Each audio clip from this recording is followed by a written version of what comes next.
what's going on, y'all? T-Bob here. And Jake as well. And you're about to watch a little OTB LSU. We're going to give you all the latest, greatest between LSU football, baseball, women's basketball, softball, and everything in between.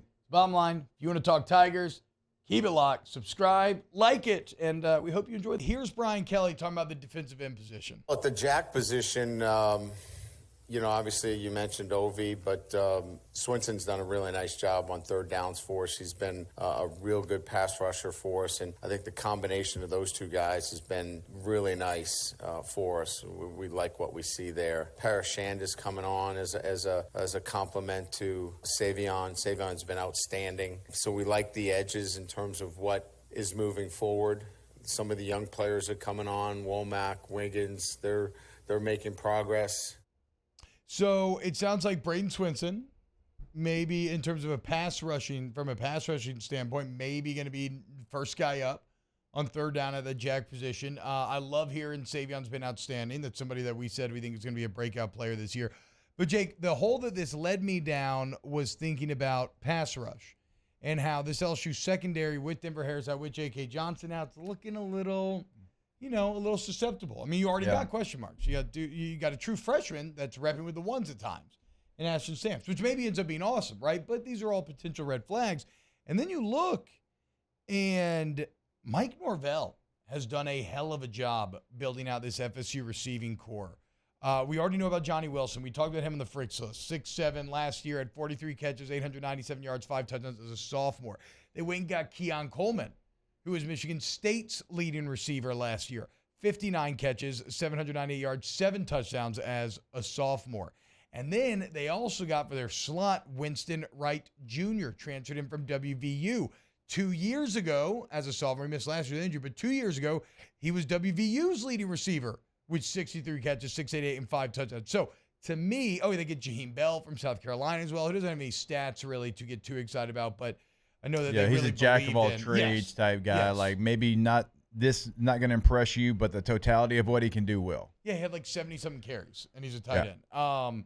But I guess the point of it is, you have Jordan Travis, who I believe is a top 10 quarterback in the country, an elite quarterback, and those are damn good weapons for him to throw to. So like this secondary, there ain't no easing in. Like you got to, and so with all of that, guys like Swinson, Perkins, that front seven being able to disrupt Travis may actually be your best path to coverage.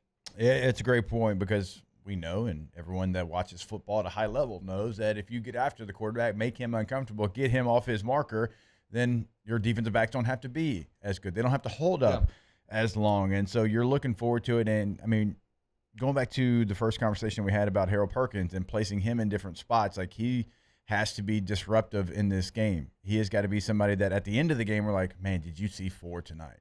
I feel that feels like that's got to be his type of game. Now, he doesn't have to go full Arkansas where he kind of won the game by himself, but he just has to have a really impactful, disruptive game. But you mentioned Swinson, and catch up with our guy Jack Marucci, analytics, sports science of all of it. He said he's got the fastest get off of any edge rusher, and said like it's close to like elite numbers when I was talking to him on Saturday. So that's good. Those things are good to hear. It's good to hear that a guy that you bring in like that is kind of integrating himself well into the team, and the numbers are kind of backing that up. And then Ovie Ogofu was mentioned as well as playing well, and so he'd be behind. So did the fastest get off though on the team? Rushers. Yeah, for the pass rushers. Yeah. Okay. Shout out Braden Swinson, man. Which, as you know, is an offensive lineman. I mean, that's half the things that terrify you. Yeah. How fast can they get off the ball? No, I mean, look, I could never play tackle. But it's all a clock, right? It's all a clock. The guy can have the best on the island, and you see that guy. Yeah, look. The times I've been on an island, no, it's not. It's the worst. Not fun at all.